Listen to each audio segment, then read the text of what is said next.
Now, Channel 3 Early Warning Weather. All right, of course, we're now 3 weeks into the month of October, and over the 21-day period, we've had rain for the Hartford area on 5 of those days, bringing the total to date to 2.31 inches, which is nearly 9/10 of an inch below average, a bit of a deficit for the month. However, if we go back to the beginning of the year, taking into account, of course, the liquid equivalent of anything frozen, nearly 48 inches of precipitation, a surplus of over 9.5 inches. Now, also over the first 3 weeks, 11 of the 21 days, we have had temperatures in the 70s. Today, one of those days, feeling more like mid-September or late summer for that matter, mid-70s, again, for many locations. So it's feeling like summer, but that's going to soon change. Tomorrow's kind of our transitional day, setting the stage for a cooler, more autumn-like weekend, which would be great, kind of a festive feel to the air if you're perhaps going to do a little leaf peeping. We've got low color throughout coastal and southeast Connecticut, moderate color moving farther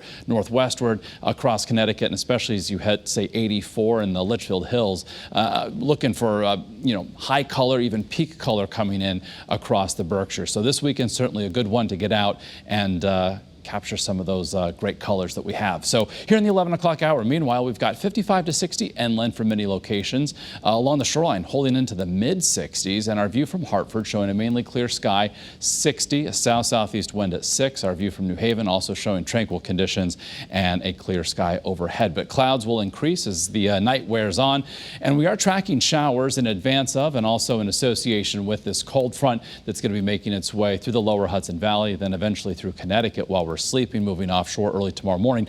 But those showers basically dissipate by the time they reach Connecticut. Maybe a brief shower, but we're not expecting thunderstorms or any sort of heavy rain potential at all tonight. And behind that front, some cooler air. You can see, for instance, Cleveland 54, Chicago 50, Minneapolis at 40 degrees. So that's the cooler air that will be arriving as we make our way through the upcoming weekend. So tonight, not a real big drop in temperature, still 55 to 60 inland and low 60s along the shoreline. I check a futurecast for tomorrow after any sort of shower or sprinkle overnight. We'll end the week on a dry note with a mix of sun and clouds. Temperature-wise, cooler than today, but still above average for this time of year. Normal high tomorrow, 61. We're going mid and upper 60s inland. Same along the Connecticut shoreline. So on our early warning 7-day forecast, our Saturday likely features more clouds than sun, but certainly some intervals of sun. And there's a chance for shower, but not even worth putting on the 7-day forecast. Highs only in the upper 50s. So again, feeling more like mid to late October and autumn across Connecticut.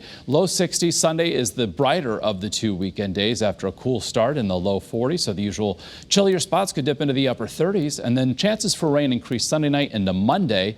Some on and off showers at least look likely with more clouds than sunshine, and temperatures Monday held into the mid 50s. Upper 50s Tuesday, perhaps some lingering showers. Otherwise, we'll get some clearing underway. Wednesday, as of now, looks to be a dry day, back to near 60 or better. And then a more substantial storm system looks to take aim on southern New England by later Thursday into Friday of next week. Shoreline highs tomorrow again, upper 60s, about 10 degrees cooler by Saturday afternoon, back in the low 60s by Sunday.